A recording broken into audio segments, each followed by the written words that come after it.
Bueno, pues vamos a tratar hoy en la terapia un tema que yo creo que interesa a todos, no solamente a los pacientes, sino también a los familiares. Vamos a hablar desde la perspectiva de la rehabilitación, vamos a hablar de la empatía. Lo primero, claro, tenemos que definir qué entendemos por empatía.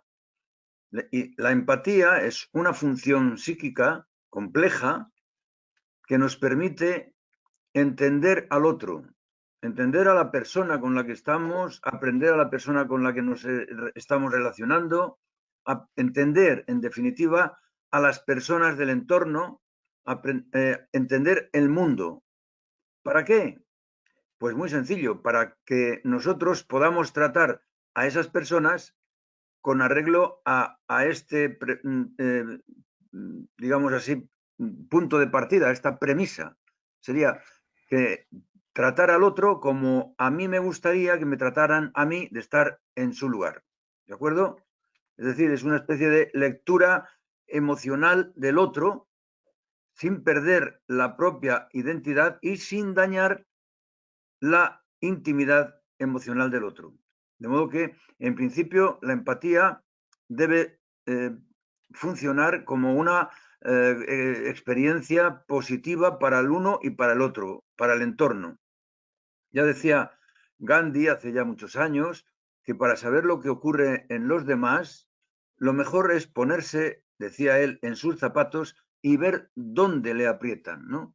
A veces en las terapias tenemos que ponernos en lugar de las personas que se quejan, porque de esa manera nosotros podemos entender el por qué están sufriendo a través de la empatía.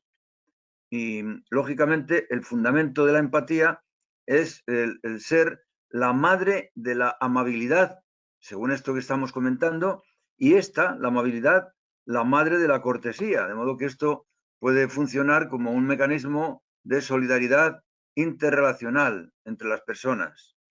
La empatía, por lo tanto, es una condición indispensable para garantizar la nobleza de las relaciones humanas más importantes, por ejemplo, como la amistad y el amor.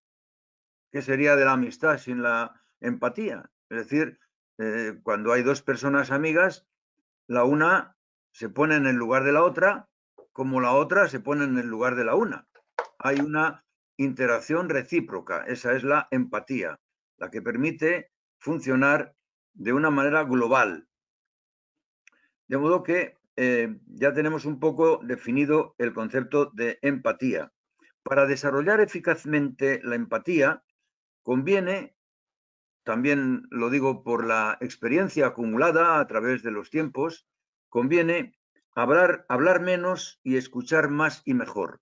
Esta es una recomendación que se viene haciendo desde hace ya muchos años, porque estábamos acostumbrados a vivir mirándonos el ombligo, es decir, mirando para nosotros mismos sin darnos cuenta de la presencia, de la existencia de los demás a nuestro alrededor. Esto es naturalmente lo que nos permite decir con Cicerón que no hemos nacido solamente para nosotros.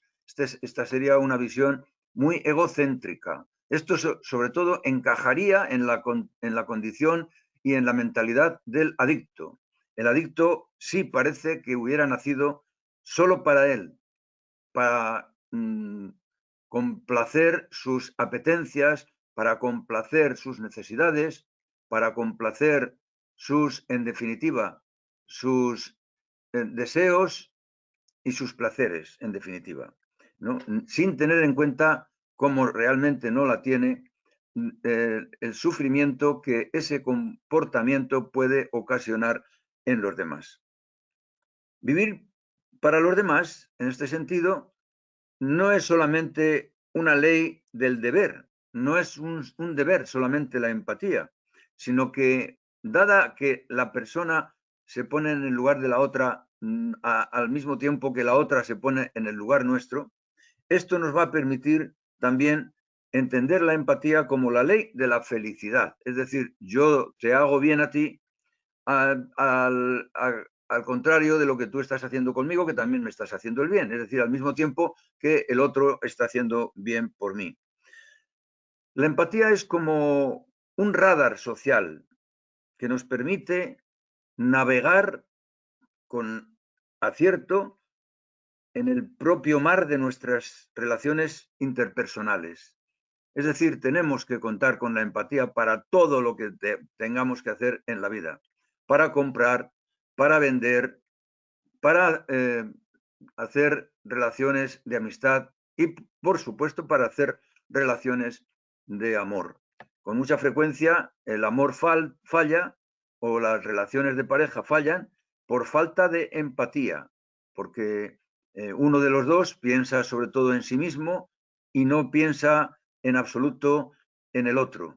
Incluso os diría que en las relaciones sexuales pues se da un poco esto, ¿no? Que hay carencias de formación, carencias de madurez, y en esos casos la persona tiende a satisfacerse a sí misma, tiende a complacerse a sí misma y no piensa en la otra parte.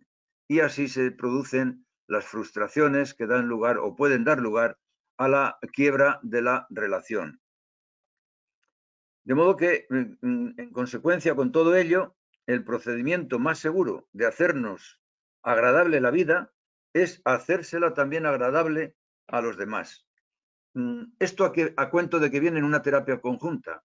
Bueno, pues algunas veces he oído aquí un debate, he escuchado algún debate en el que se toma como punto de partida el sufrimiento. Y se dice, bueno, vamos a ver quién sufre más, si el paciente o la familia o el familiar. ¿eh? Me parece un debate absurdo. Cada uno piensa desde el punto de vista suyo y cada uno siente desde el punto de vista suyo el dolor o el sufrimiento que le corresponde. El tener una empatía con el otro conduce también a tener una cierta tolerancia. De modo que la empatía, aparte de ser, como decíamos antes, la madre de la amabilidad y esta, la madre de la cortesía, también lo es, en cierta manera, de la tolerancia, como he dicho. Las personas nos tenemos que tolerar unas a otras porque de esa manera, digamos que garantizamos el que las demás nos puedan también ser tolerantes a nuestras imperfecciones, a nuestros errores, a nuestras torpezas en la convivencia, en la relación, etcétera, etcétera. De modo que la empatía, en definitiva, es algo que tiene que tener el paciente con la familia, se tiene que poner en lugar de la familia y la familia tiene que tener también empatía con el paciente. No se trata de medir el sufrimiento que pueda tener cada uno. Ya digo que es un debate absurdo e inútil.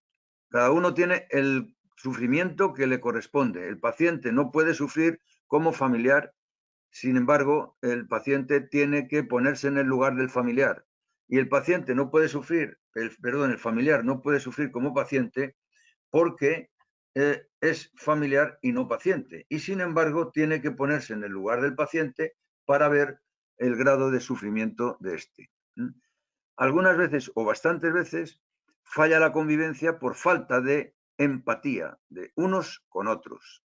De modo que, por ejemplo, en una estructura familiar, el cabeza de familia se tiene que poner en el lugar de las demás personas y no considerarlas súbditos suyos, sino considerarlas miembros de una estructura en la cual es él solamente el capitán del barco, por decirlo así.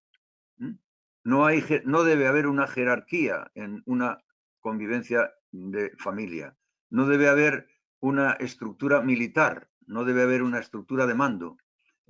El cabeza de familia es simplemente un cargo de servicio, de honor para el servicio a los demás, porque es el que tiene que ponerse más en el lugar de los demás, porque es el que tiene que demostrar más empatía.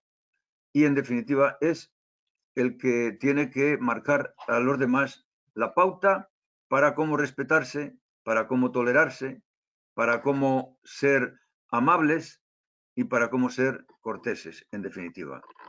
Bien, bueno, yo creo que esta es una pequeña introducción a lo que querría que fuera la terapia de hoy. Hoy estamos conjuntamente los pacientes y los familiares y me gustaría que habláramos por la propia experiencia de cada uno acerca de este tema. Naturalmente, yo estoy abierto a aclarar cuantos conceptos se me pida aclarar, si es que está en mi mano, y por otro lado, también me gustaría que la terapia se llenara de testimonios para, en consecuencia con ello, iluminar las conclusiones, sacar unas conclusiones con las cuales enriquecer este acervo cultural que ya venimos desarrollando a través de cada uno de los temas que se vienen tratando en la terapia. De modo que en este caso, pues vamos a ver qué tenemos que decir acerca de la empatía, insisto, desde la propia experiencia. Cada uno puede dar sus impresiones, cada uno puede decir, pues estoy fallando yo, o está fallando la familia, o si es familiar, estoy fallando yo o está fallando el paciente. Entonces, vamos a ver cómo podemos acercar posturas. Yo creo que la rehabilitación a través de las terapias de grupo no hace más que estimular la empatía. Si os dais cuenta, con mucha frecuencia empiezan personas su rehabilitación que no saben acercarse a los suyos, que no sabe cómo interpretar o cómo hacer una lectura emocional de sus allegados, que les falta habilidad o les falta capacidad para leer emocionalmente y entender a los demás. Y eso, lógicamente, se traduce en un gran esfuerzo que tiene que hacer por elevar el nivel de su capacidad para ponerse en el lugar de los demás y no tratarles de una manera desconsiderada por eso de que el paciente, por ejemplo, esté pasándolo mal o el familiar no puede tampoco conducirse de una manera desconsiderada para con el paciente, exigiéndole un ritmo determinado para el que puede no estar preparado el paciente, una globalización del esfuerzo de tal manera que, bueno, pues que acabe con todas sus imperfecciones de carácter y por lo tanto, bueno, pues hay que ser, pues por decirlo así, empáticos y tolerantes. Cada uno lleva su ritmo y ese ritmo debe ser rigurosamente respetado.